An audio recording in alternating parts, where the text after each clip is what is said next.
What's good, Word family? It's your girl, TechLifeSteph in the building, and this is Life in Tech with TechLifeSteph on WURD, Progressive Black Talk Media, 900 AM, 96.1 FM, streaming at wordradio.com and on Facebook at facebook.com/forward. I'm your girl, TechLifeSteph, aka Stephanie Humphrey. Happy Sunday, everybody. Happy 4th of July weekend if you celebrate.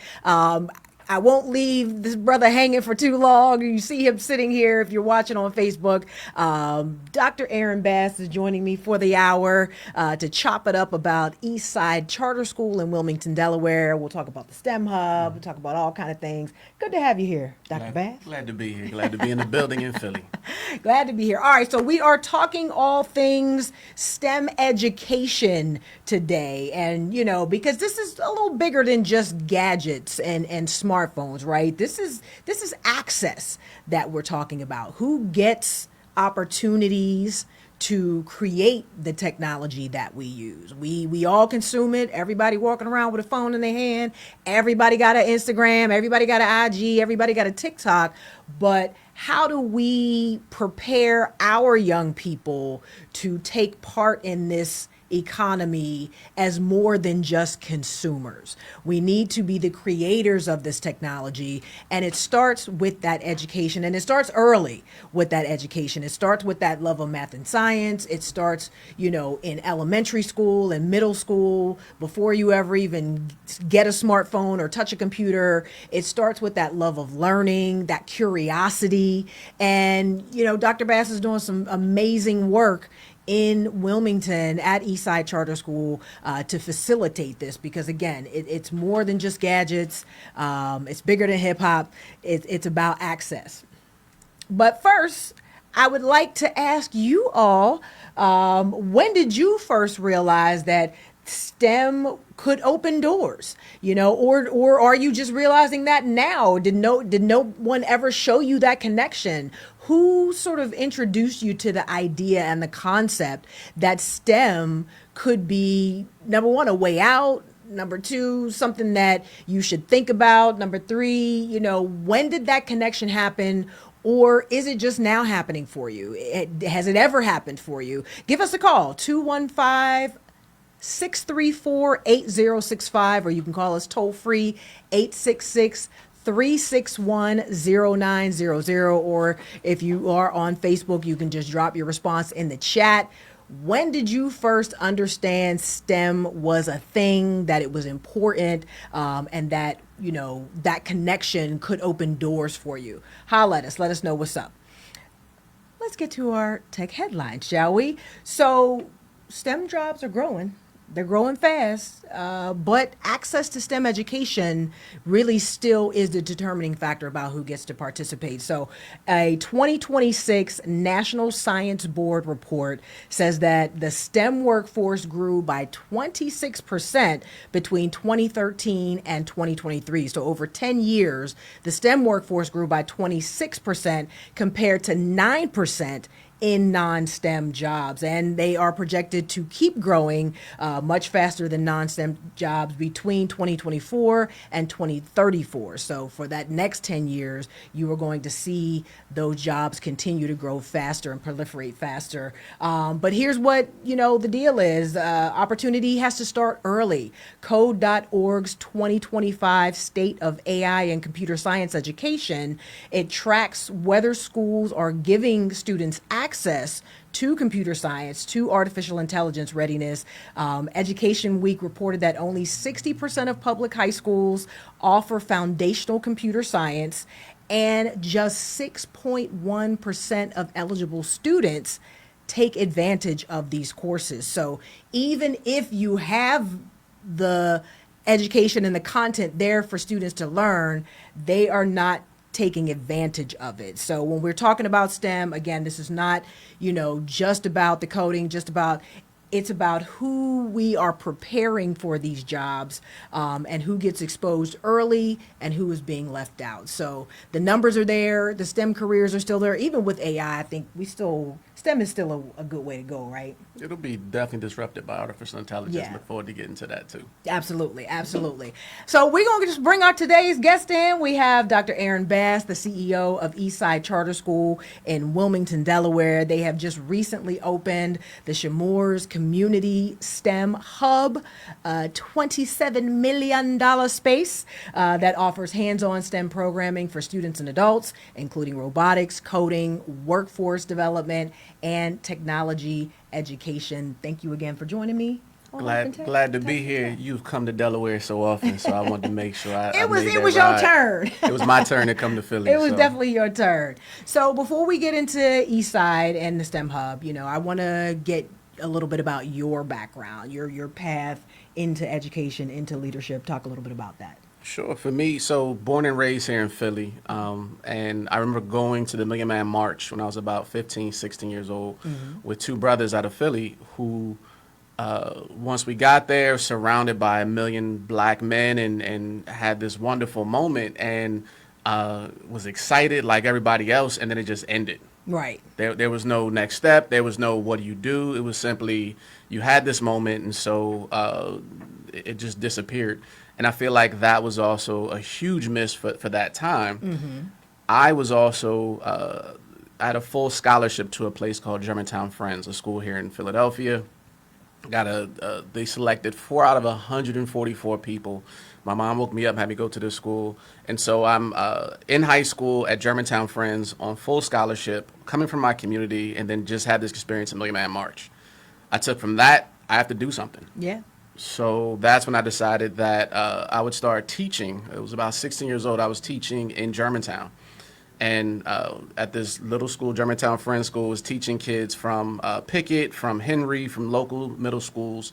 And that was my foray into... So at 16, 16 you were teaching. I was teaching kids in the neighborhood that I lived in. Okay. That Germantown Friends had given me a scholarship to. And I was teaching kids that should have been at Germantown Friends. Right. And so the one difference was access to education. I said, well, this is the civil rights movement of today, providing access to education. So 16, I started doing that. I started teaching all throughout college, was writing curriculum, was engaged in how to make sure that more people had access. And also, it was a moment for me to realize I was at this private school, but didn't have to be at this private school. So what worked well for me, that 140 people didn't get the same opportunity. And I couldn't sit with that. And so that was my aha moment from the Million Man March, and then started getting education from them. Wow. That's impressive. That's impressive that you sort of had that calling on you so early in your life, and that you have just locked in and followed through since then to now.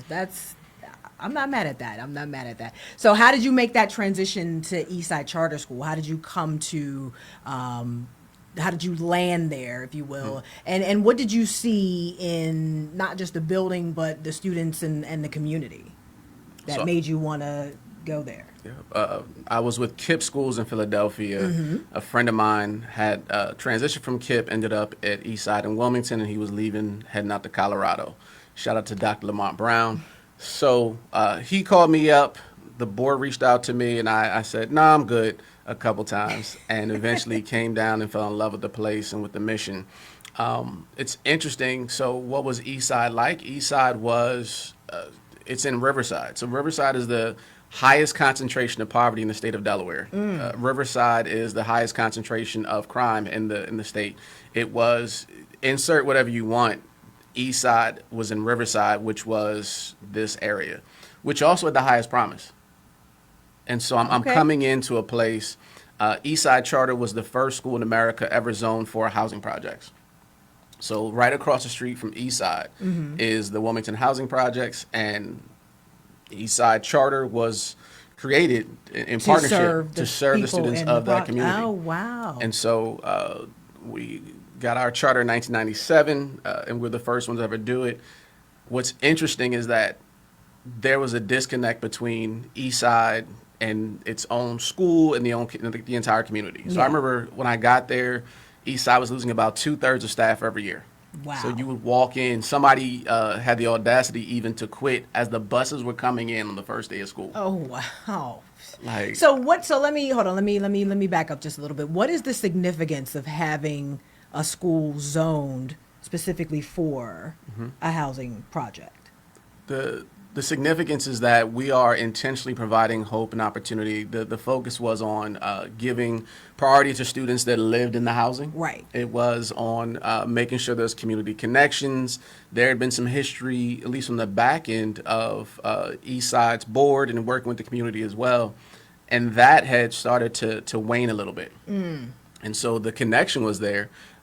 What drew me in was this conversation with, then it was Logan Herring, who was the CEO of Kingswood, which is a community center 2 blocks away from EastSide Charter School. And with our board of, we're going to invest, I don't know, at the time, maybe $100 million in this community. Okay. That number has grown over the course of 10 years. Now it's $600 million. Wow. In the surrounding community. And if you had told me we're going to invest $5, $1 million in this community, I was like, what? This does not make any sense to me. I'll show up and we'll do this thing. And I remember sitting in meetings and in town halls and having these conversations. And I'm on the panels like, I don't believe this is going to happen. Right. But because people believed, because people started connecting with the community, it was even interesting. When I first came to EastSide Charter, I remember walking through the housing projects, which are right next to EastSide. And people were looking at me as if I was the most craziest person ever, because no leader they don't Had ever recall come to see, walking through the neighborhood. And I wasn't walking with any cameras. I wasn't walking with any other people. Right. It was just me. Hey, what's up? He was like, "Hey, I'm from Philly. Like this is light work. This is home. This is I'm just letting you know I'm here." And I remember there were parents that would come to the school to try to fight teachers. So I'm at the front door explaining to a parent, I don't know who you are. Right. But What you're not not about to do is walk is up come up in here causing chaos and Yeah. disruption in my school. I know that's right. So we had to build relationships with the community. So everyone, even today, if you get any of my contact information, it always has my cell phone on there. My cell phone number is on everything. There are families that know me left and right all over the place. Yeah. And that was because we made an intentional effort to say, you know what, we're here to build this relationship. And that was with our staff, with our community, with our students. And so even today, I remember I was somewhere and somebody was coming at me like, I've never seen this dude, and started going off about me. And other people were like, who are you talking about? Right. Like you can't be talking about Dr. Vance. He's everywhere. Turns out dude was locked up. And see? I was like, Loud, all right, cool. loud and wrong. But we wanted to build that relationship. And I think what's interesting is that Eastside's a place where there's so much love. Yeah. So my own children have graduated from Eastside, my son and my daughter. And in fact, my daughter just had a 4th of July, hangout with all these kids that she went to Eastside with. And it's beautiful because that's what we intend. And that's a true testament, right? The fact that before you even started or right at the outset, you intentionally made that connection to the community, number one, and that you care enough and have enough faith in the school, the teachers, and your own leadership to send your own children there. Because, that doesn't always happen. Some principals at certain schools, their kids is going to private school, out in the suburbs somewhere. So the idea that you felt strongly enough about the mission and the vision to send your own children there speaks volumes for the work you intended to do. Well, I also get not asked to come back many places because my mantra is, if your children cannot go to your own school, you should get out of education. Ooh. And that is, but that, I mean that because we have so many people that are educating other people's children that they wouldn't put their own children in those same conditions. And so how do you expect me to enroll my child in your school if you won't do the same for yourself? And so it's even crazier. EastSide Charter, when I first got there, it'd be rare to have a parent that worked there. Right. Now that is the number one destination. So most of our faculty that have children of Eastside age, those kids are going to the school. And so it's not just my kids, it's also other kids. And it means a lot when we're having parent conversations and it's not external. Right. That rule is going to impact me. This And you decision want is and you impacting me. want your staff to have that, to be invested in the process. Mm-hmm. Like, if you don't have no skin in the game, like, what are you even doing? So yeah, bring your kids here, and then work to make this place a place you want to send your kids to. Yep. And that's it. That's low key brilliant. I'm not even gonna front. It's cool. We got private school kids leaving private schools to come to Eastside in Riverside, which is also dope. But we've created something that is still developing, so Yeah. it's not mission accomplished, but it's something that's very beautiful. And I appreciate championing and running around telling people how wonderful it is. Absolutely, absolutely. So, we talked about in the headlines, tech is sort of changing everything. What do you think students need these days that they maybe didn't have, 10, 20 years ago, as it relates to technology education? Yeah, I think it's interesting. So in education, we keep trying to figure out new stuff. Mm-hmm. And then, so the new thing is now science of reading, which is nothing more than the phonics of the 1950s. Right. We develop new math to get the conceptual understandings, and then we go back to, well, let me show you what 4 units plus 4 units equals 8. Right. And so we try so hard to move to this next level of this is the end all be all, and we end up going back to the same old stuff. And so I think sometimes the fear is we lose out on things like love of learning. Mm-hmm. Curiosity and grit. And so absolutely, when I think about anybody's making huge shifts in any industry, yeah, it's the people that have the curiosity who actually just love to, that's I'm right. going to spend time in music just trying to figure out how to produce and listen to stuff that's never been heard before in hip-hop genres. Absolutely. And so you got like Kanye and Dilla, and you got Pete Rock, and you got all these artists that were looking at like old school soft rock music. Right. And the day when you play some stuff, you're like, this is where Drake got all his beats from. Exactly. You have no clue. Exactly. And so the same thing I think is in education. We're trying to do the same thing. So I would not lose some of the intangible skills, because right now we have kids that are losing the ability to write. Absolutely. Cursive's gone.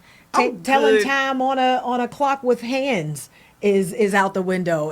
We're losing that basic functionality, and I think, as we move forward, especially in this age of AI, they keep talking about how the soft skills are going to be the things that you're actually going to need to lean into, and we're continuously throwing those things out. So we got to get back to the basics, y'all, and we're going to come back to this program in just a few minutes. We got to take a quick break, but you are tuned in to Life in Tech with TechLifeSteph on WURD, Progressive Black Talk Media. We will be right back.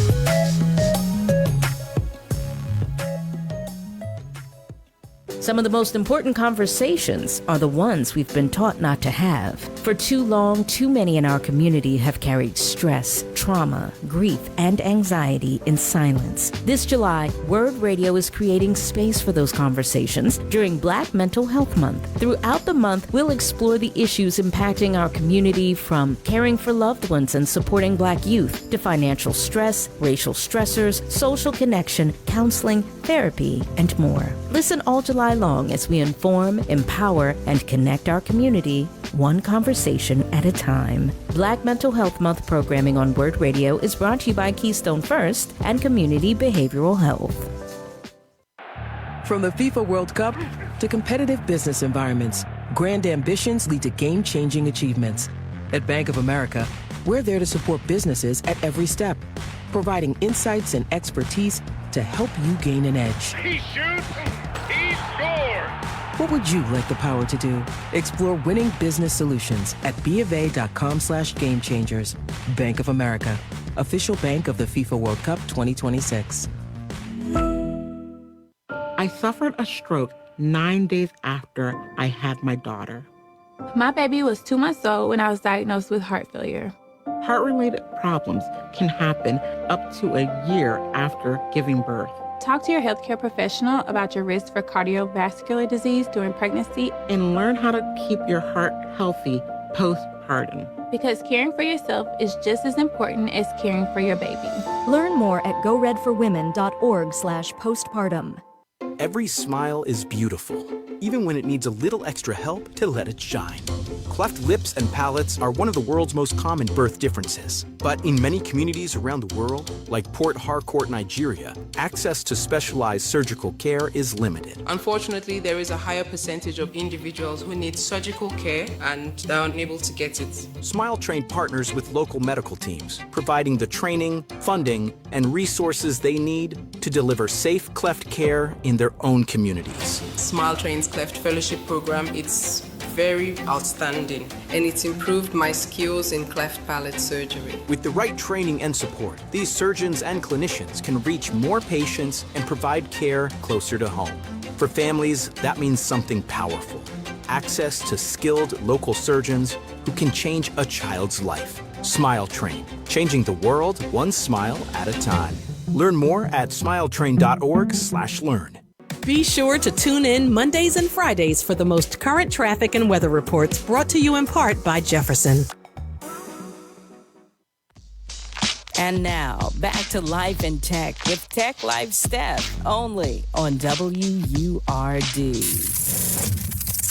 And we are back. Welcome back to Life in Tech with TechLifeSteph. I am your girl, TechLifeSteph, in the building. We are here with Dr. Aaron Bass, the CEO of EastSide Charter School in Wilmington, Delaware. And we are talking all about the importance of STEM education. It's so critical now in this day and age to make sure that we are at least, and we're not saying everybody got to learn how to code, but we should all have access to the type of content that could set us up for these careers. And sometimes, a lot of times, unfortunately, we don't even get the access to these types of things. So we're going to talk a little bit about what Dr. Bass is doing down at EastSide Charter. But if you have any questions, we want to hear from you about your STEM education. If you got one, if you are looking for one, if you're looking to figure out how you can get your kids involved in some STEM activities and things like that, all things STEM education today is what we're talking about. And you can give us a call. The number is 215-634-8065 or toll free at 866-361-0900.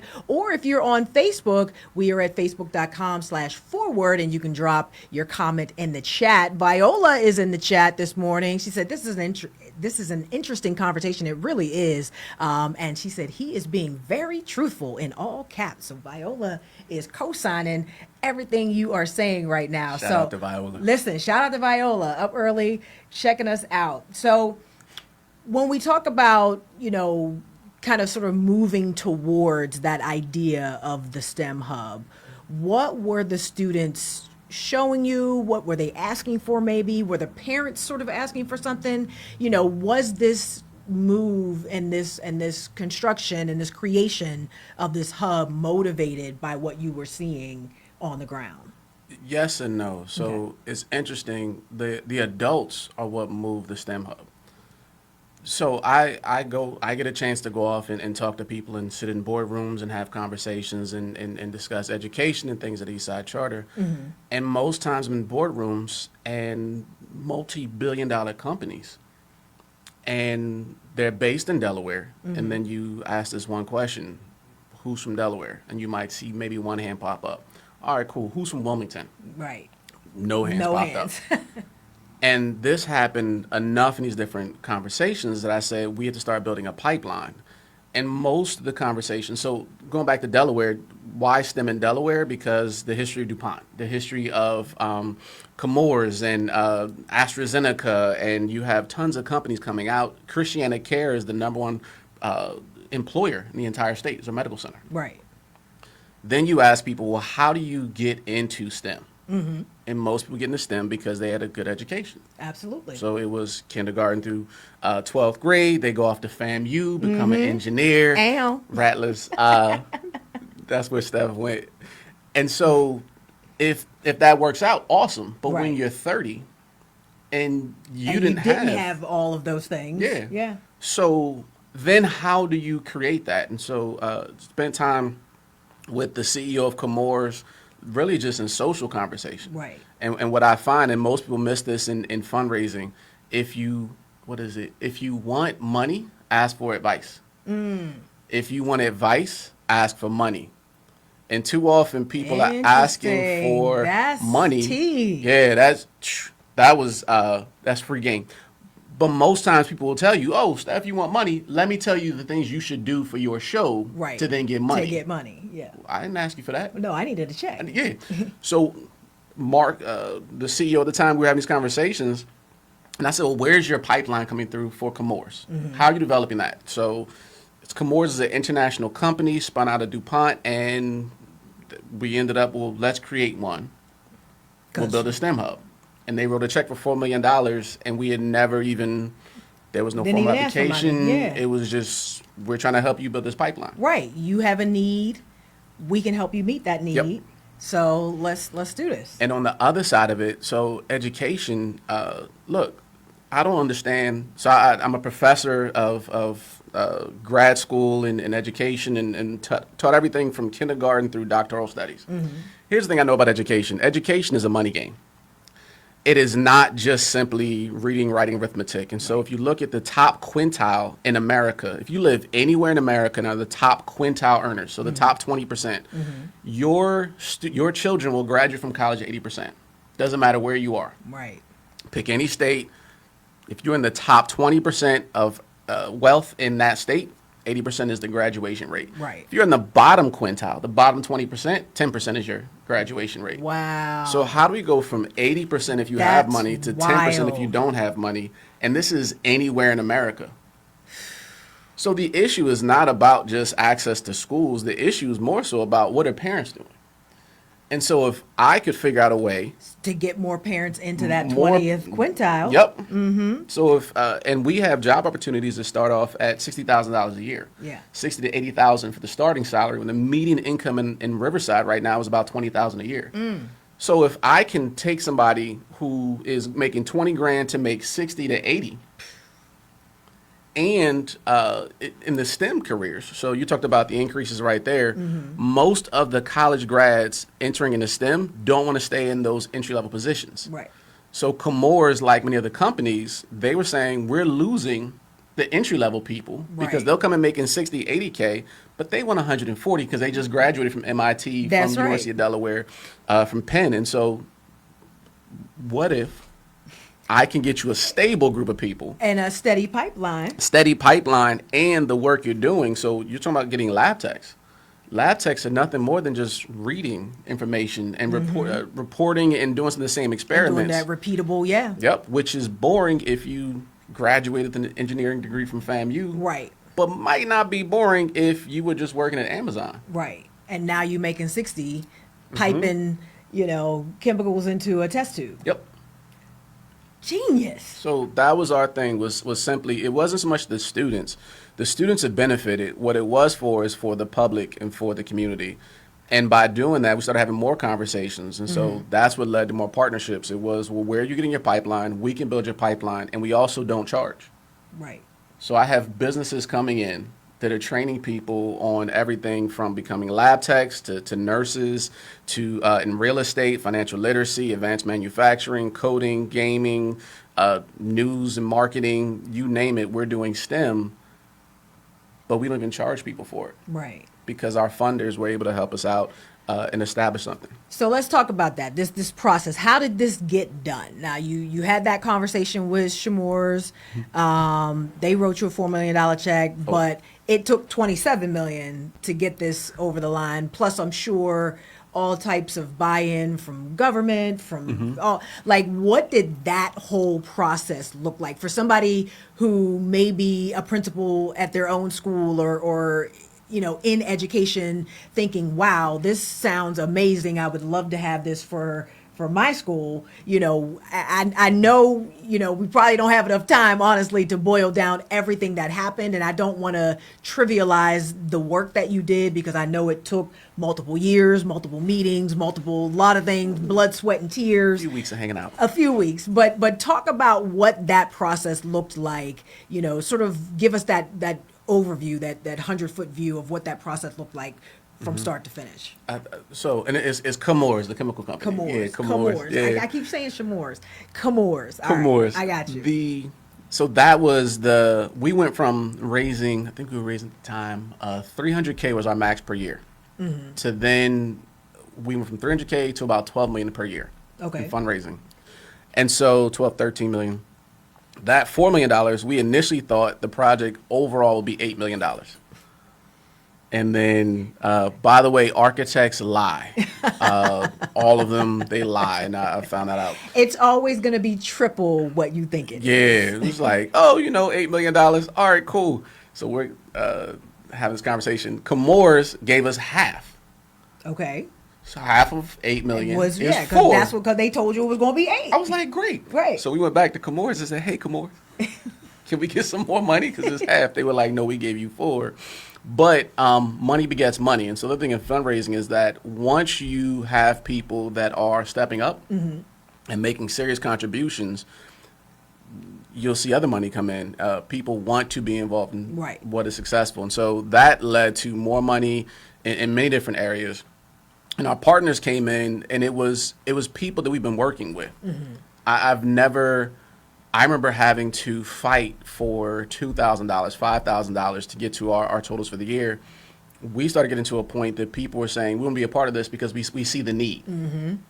And on top of that, what we appreciated the most was there were people that knew that we will finish what we start. Right.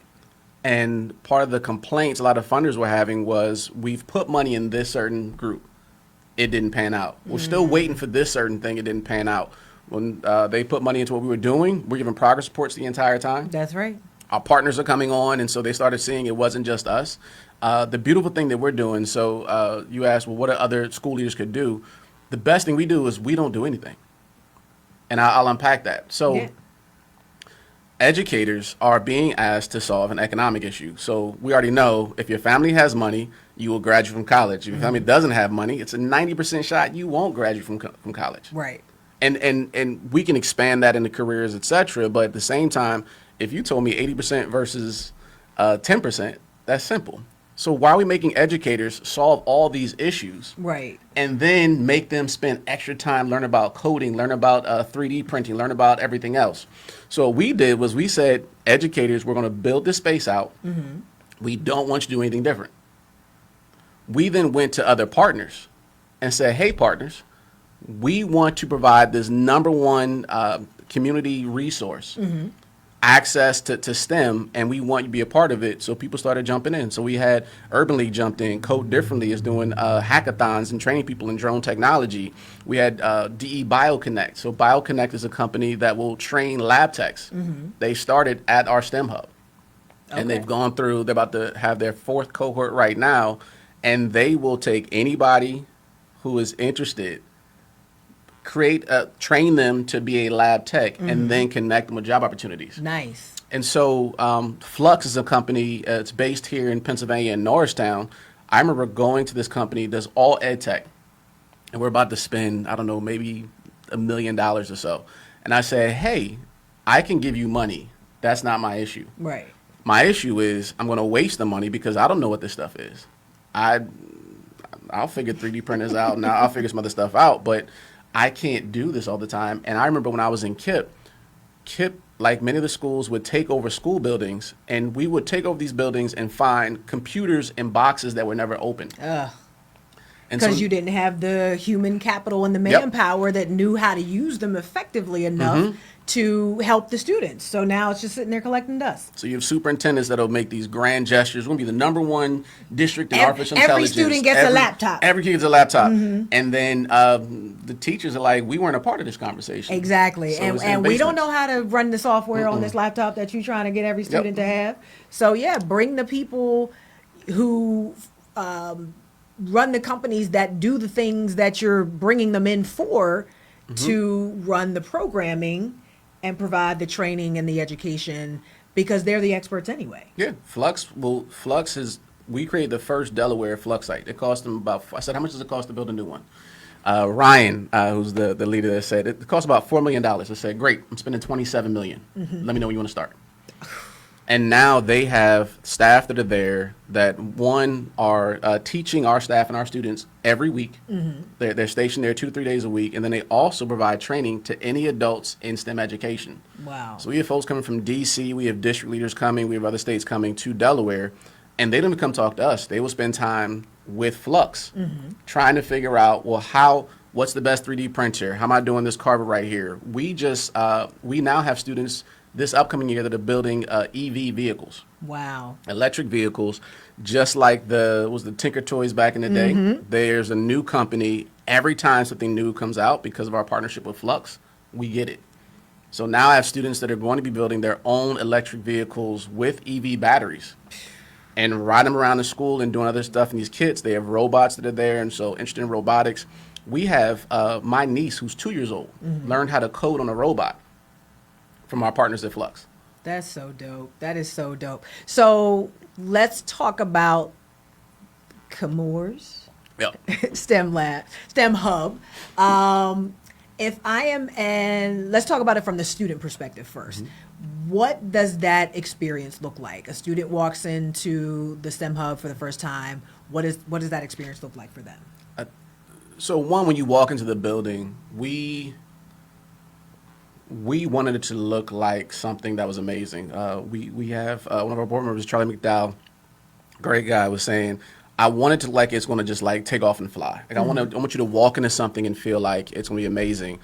And we fought constantly for that. And so when you walk in, you see a beautiful space, and people are now taking advantage of that. I just left this morning. I was at the STEM Hub, and there's a church that's already there. So Through the Word Church is already there, and they've taken on, this is a beautiful space, let's use this. So when you walk in, it's a beautiful space.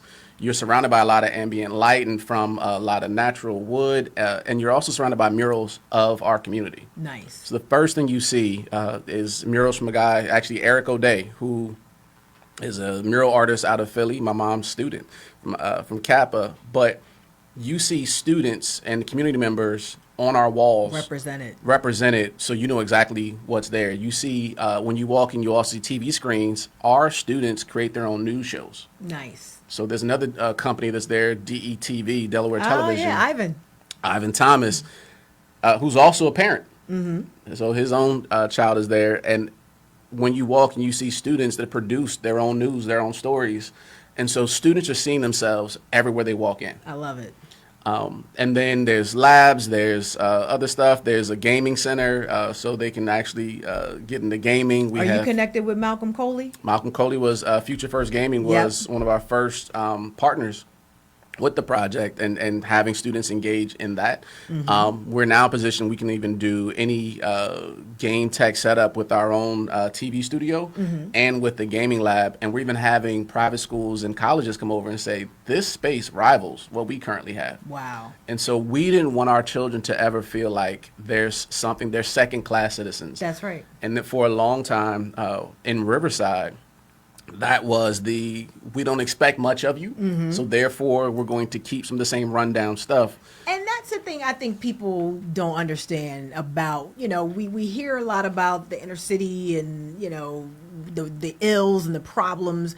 But at the end of the day, I think people rise or fall to the expectations that are placed on them. Absolutely. And we have to do, I think, a better job as a community to expect more from ourselves and each other. We're going to leave it there because we got to take a break. But on the other side, we're going to talk a little bit more about the Chemours. Like chemistry. Chemistry. There we go. About the Chemours STEM Hub at EastSide Charter School. We're talking with Dr. Aaron Bass, and we are Life in Tech with TechLifeSteph on WURD. We'll be right back.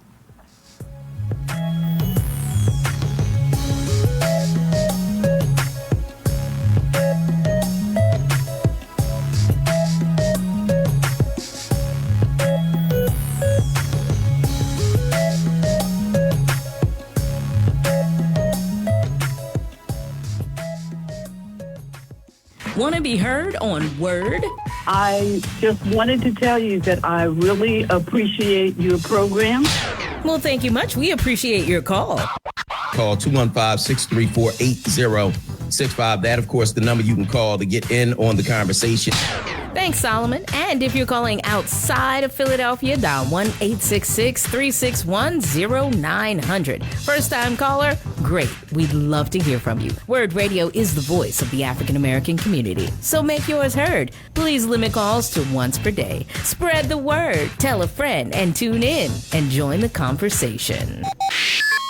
The hotter it is outside, the more energy is needed to keep you cool inside. Pico offers tools to help you save and manage your energy use all season long. Visit pico.com/summer to get started. Life is loud. It's also fun. Hearing Health Foundation wants us to listen responsibly so we can hear all the things we love for life. Did you know that decibels measure sound intensity? But we just need to know that if it sounds too loud, it is too loud. And this can permanently harm our hearing. And it's not just about the volume, it's also about the duration, or how long we're wearing headphones to listen to music or play video games. So let's enjoy the concerts, the nights out, and the time with friends by listening smart. Let's protect our ears with earplugs. Earplugs are cool.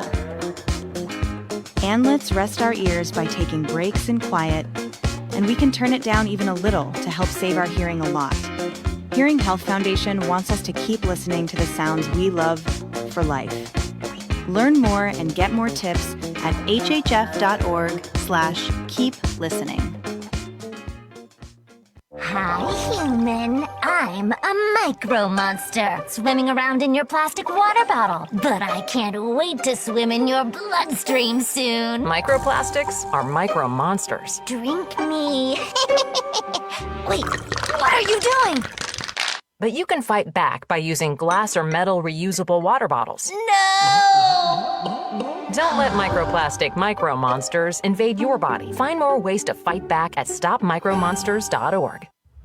Some places hold more than history. They hold memory, struggle, triumph. They tell the story of a people who helped build a city and a nation. On Tuesday, July 7th at 8 a.m., listen to Wake Up with Word for the premiere of Freedom Journeys, Sacred Places, a new series and podcast produced and hosted by Solomon Jones, exploring the people, places, and stories that helped shape Black Philadelphia. Visit wordradio.com/Freedom Journeys Podcast to learn more about the historic sites we're featuring and to follow the podcast so you don't miss an episode. Freedom Journeys Sacred Places is brought to you by the Preservation Alliance for Greater Philadelphia. And now, back to Life in Tech with TechLifeSteph, only on WURD. And we are back on Life in Tech with TechLifeSteph. I'm your girl, TechLifeSteph, and joining me for the hour has been Dr. Aaron Bass, CEO of EastSide Charter School and the Chemours STEM Hub. See, I got it right. You got it right. You got it right. I like chemistry. We were talking in the break about the STEM Hub's new partnership with Fortnite. So so there's a group called Level. A lot of the founders from Fortnite went into this group called Level, and they are building an academic version of Fortnite. Nice. So there are 3 schools in America that were selected to do the beta testing, and so our students will be doing beta testing for what we think will be one of the biggest platforms in education. Absolutely. Coming out probably in another 2 or 3 years. Love it. Love it. So we talked about what the students can expect when they walk through the door. What can adults expect? Because there's so much there, you know, and you talked about the idea that we want to get the adults up into that 20th quintile and up into that quintile at 20%, you know, earning wise, so that their students can then move from the 10% to the 80% they go to college. There was a lot of math involved earlier in the conversation, but the math is absolutely mathing. So what can an adult that walks into the STEM Hub expect? So our STEM Hub is open to anybody.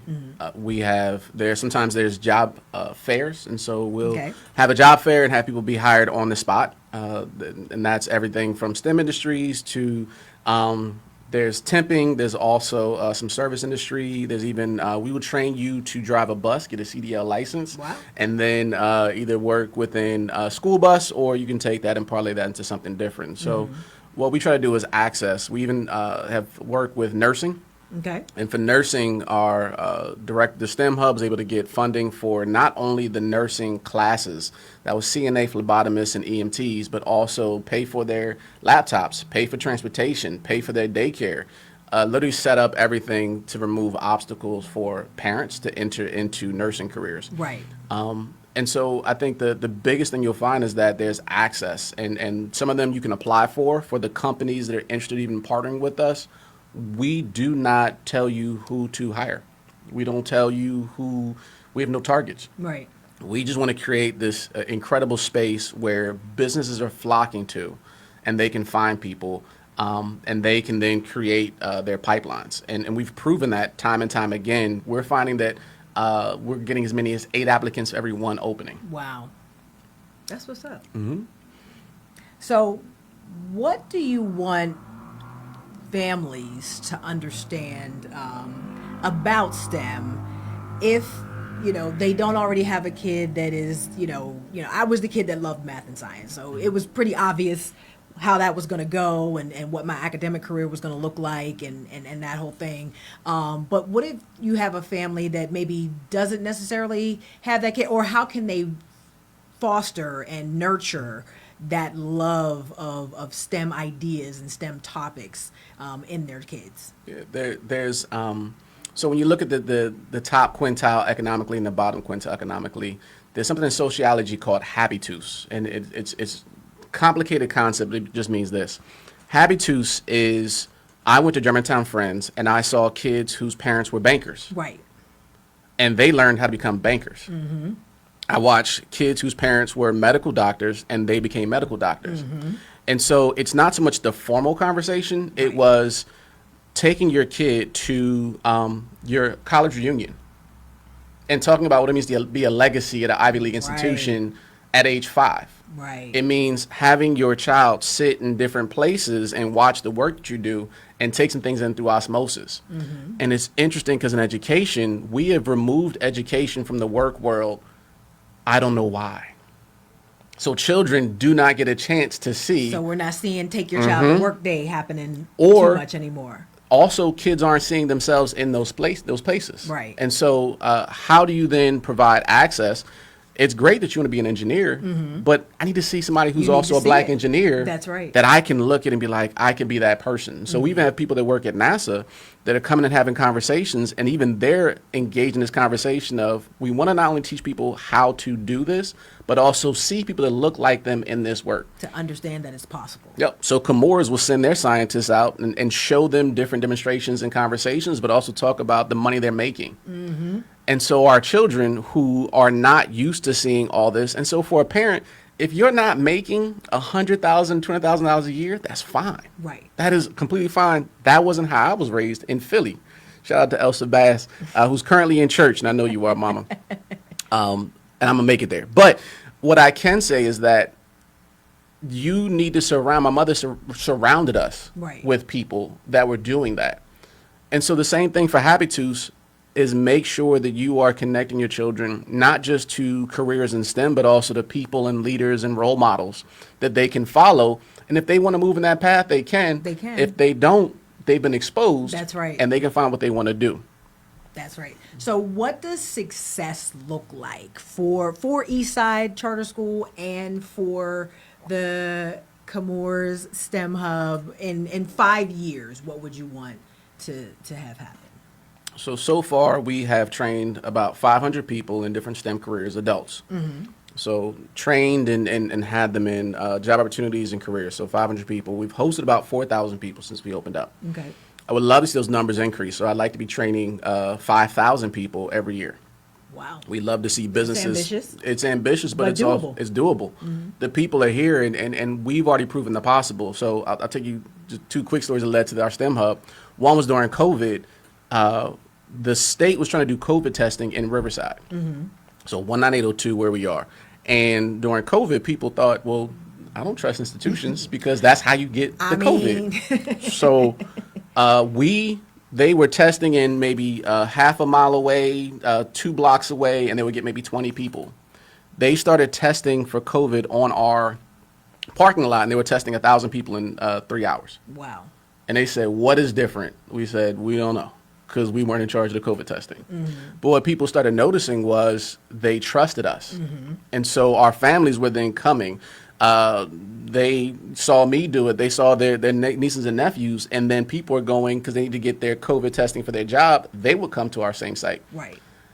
And it created this groundswell of just, wait, we need to start figuring out how do we then create... How do we leverage this access? Trust? Yep, this trust and leverage it to access. So that's what also led to the STEM Hub, because we were proving that possible. Mm-hmm. And so we want to do the same thing now in careers. Yeah. So if we can be that center, if we can be that site and train 5,000 people annually in the entire area. So that includes people coming from Philly. Okay. So you heard that was going to be my next question. Come from Philly, come from Jersey, come from Delaware. Only Delawareans can take advantage of, but you heard it here from the man himself. Philly, stand up. Jersey, stand up. The Chemours STEM Hub is open and available for access. For education, for all of those different things. It really is, and we're gonna make sure that everybody. Matter of fact, let's do that right now before my producers start telling me we got a break. How can people get more information about what you're doing at the Chemours STEM Hub? I'm gonna keep saying it so I make sure I get it right. Well, the time flew. So you can check us out. Our website is www.EastSide Charter School. EastSideCharterSchool.org. You can also check us out on Facebook and on Instagram. EastSide Charter School, you can find us right there. You can always find me on any of the social media, LinkedIn, Instagram, and Facebook, as well as other locations. So definitely check us out if you're interested in partnering as a business and looking for building a pipeline. Come on, it's a great place to go because it's going to benefit our community. If you're a parent looking for a school for your child, kindergarten through 8th grade, we are enrolling kindergartners right now. We are also just focused on how do we have this huge impact. And so huge shout out to Reach Riverside, which is a part of our larger ecosystem that's focusing on building housing. And so we do housing. There's a new senior center coming up. There's also a new wellness center we're building as well. That'll be opened up around October, November. And so there's some amazing work taking place in the community. $600 million being invested right now in one of the highest whatever concentration you want, but we're doing that. Killing it. Killing it. That's wild. That is wild, man. Okay, my mind is blown. EastSide Charterschool.org. Again, Philly, Jersey, Delaware, these opportunities are here for the greater Philadelphia region, if you will, for the tri-state area. Workforce development, training, job placement, all the things, wellness on the way, enroll your kid in the charter school. You know what I mean? Like, this is I'm so grateful to have this platform to be able to impart this type of information to people, because this is access. We've been talking about access the entire show, and the fact that you need to see things, you need to be exposed to things, and you need to have access to the education to sort of improve your lot in life, if you will. I mean, it just doesn't get done, but it doesn't get done without the access, and we are giving it to you here today on Life and Tech with TechLifeSteph on WURD, EastSideCharterSchool.org. Make sure you check them out. And we thank you. We got to wrap it up. It went too quick. Go Birds. We'll come back during football season. Thank you so much, Dr. Aaron Bass, for joining us, CEO of EastSide Charter School. Again, EastSideCharterSchool.org. Check them out. Check out all the wonderful work that they're doing at the Chemours STEM Hub for the community. And stay tuned, because David Barnes and New World View is coming up after the break. This was Life and Tech with TechLifeSteph. Thank you for spending your Sunday with me. I'll be back next week at 11 a.m. with some more yummy tech goodness. Peace. See you.